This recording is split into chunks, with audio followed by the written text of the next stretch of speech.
My name is Elisa Snook MacMillen, and I've served in the Army National Guard. I've currently served 12 years and still in. I went to basic training at Fort Jackson, and my advanced individual training I performed at El Paso, Texas as an 88 Mike, which is a truck driver. Being in the National Guard, you're known as a weekend warrior. It's just 1 week in a month, 2 weeks annual training a year. And we did do a routine of checking the trucks, making sure they worked, any missions and training that we had to prepare for. And you did your PT on your own. We did go active duty in 2012 to 2013. We ended up going over to Kuwait, and it was a peacekeeping type mission, I would say, more warfare, but we still were involved with a little bit part of the war. We went over there to help maintain a stable life.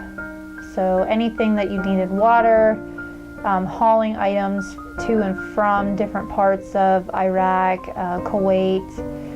You basically lived on a fob, and if they called you out saying that someone needed something or people needed help, we were to go and perform those missions. We did a lot of security missions over there. We would go out en route prior to other convoys, and we would have to check the area before they could leave. The area was checked for either suspicious activity or individuals that may harm or cause harm to the convoy or personnel like ourselves, and also the native people as well over there. Yeah, we had a group of engineers or / military police that they got the blunt of most of the more detailed missions of that nature. We were lucky because we actually got to contact them every day if we wanted to. You had a USO over there, which is a wonderful organization that helps you, I guess, they help you maintain a mental and physical stability while you're over there. So they had phones set up, you could read a book to your child and send it away for free. They had the internet set up so you could video chat with your kids. They even had events where you could send posters, or they would send pictures of you to your kids with your permission, of course.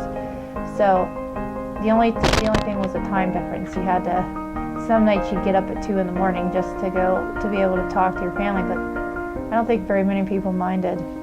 Yeah, they did do some shows for us to kind of help us relax for the tension, but they did also do family-oriented things. They also did water balloon fights or water gun fights. We did, for New Year's Eve, we had the crazy, now you can't drink over there, it's illegal. But what do they call it, near beer? And Rippets, which are energy drinks. So those were like the big thing at the party. So you would have glow-in-the-dark sticks, and just to kind of give you a break from your everyday stressful job that you were doing over there. They were actually very compliant. I mean, going out on the missions to make sure that we were clearing just roads or making sure that there weren't any suspicious activity. We encountered some, but they more than just were peaceful and ran away. It wasn't as if they wanted to hurt us or anybody. I think the worst that I've seen over there was we were allowed to go out on an amazing mission. We had to get rid of ammunition. We had to blow it up. It actually expires, believe it or not. And when we got the explosion set up with EOD, I got to work with EOD.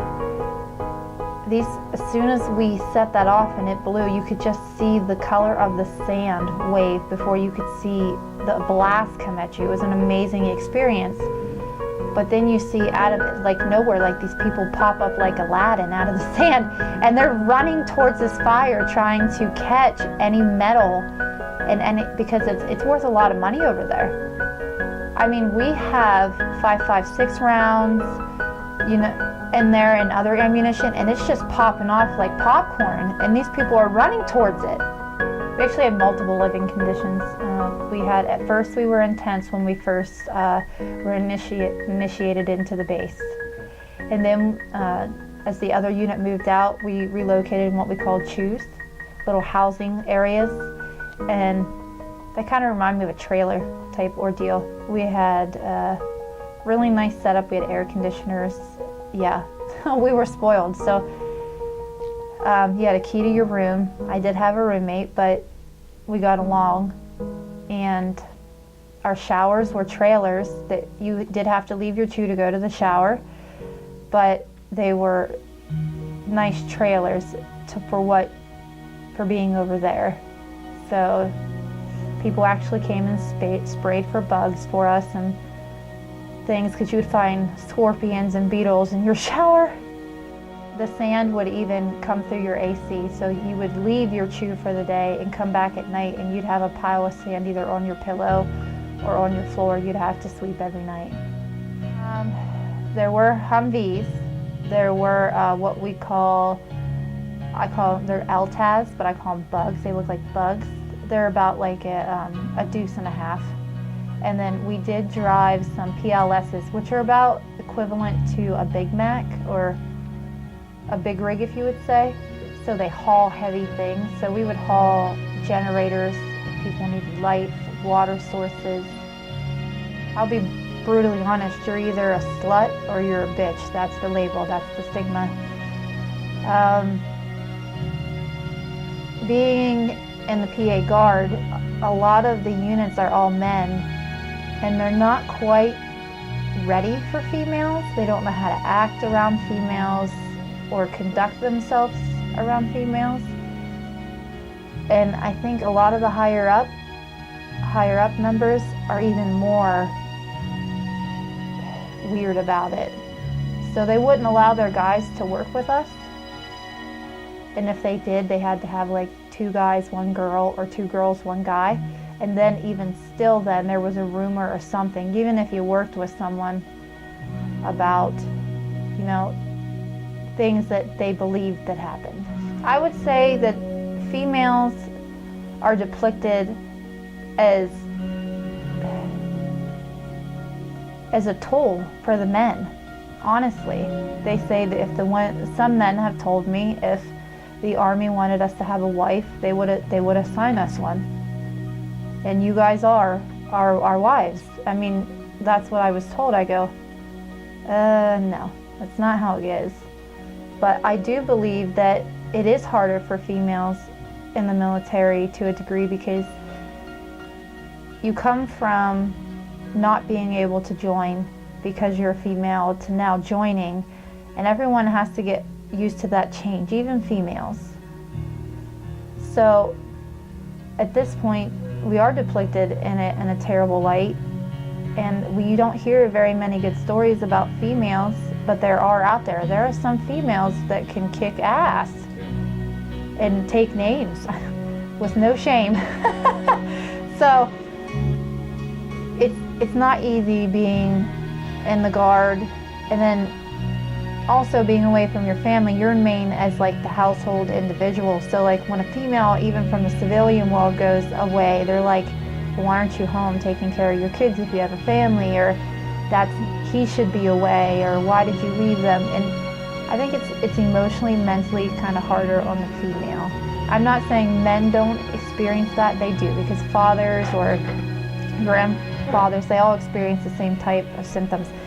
I just think like Vietnam, when those guys came back, they were just torn down, spit, chewed up, and I think females kind of get that too, that now they're home and, you should have been home this whole time and raising your family, why the male went over.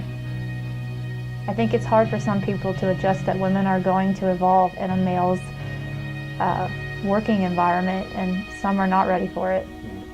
The more positive experiences that I've noticed was the overall sense of person of who I became. So like, I get to see other cultures, and they don't have much. So I'm like, oh man, I'm lucky. The benefits for my family, like, you know, you could, I mean, we have a lifestyle like no one, well, very few, less than 1% may understand. And then also, I still have some close battle buddies, I call them. So anytime or day I need them, they're like right there no matter what time. So it's nice to see that you still have, you gained a positive relationships out of it. You got to see other cultures, which some people may, I would have never seen. I would have never attempted to venture to the parts of that country. And then also, I guess the experience for an individual, being able to travel, being able to meet different people, and expanding who you are as a person versus kind of coming from a small town. You don't leave that town, but I got to really leave the town. So and travel, and then I get to pass that on to my kids, and hopefully they will experience and travel and grow and bring positive things back home, so that our small town can now experience bigger things than just what's within the little town. It's a sense, being a veteran is a sense of pride, knowing that there was a bigger purpose other than me. It makes me want to tear up.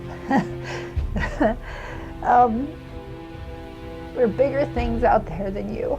And the stuff I used to see on TV as a kid, the poor that don't get fed, the Africans that need water, you know, that's true. So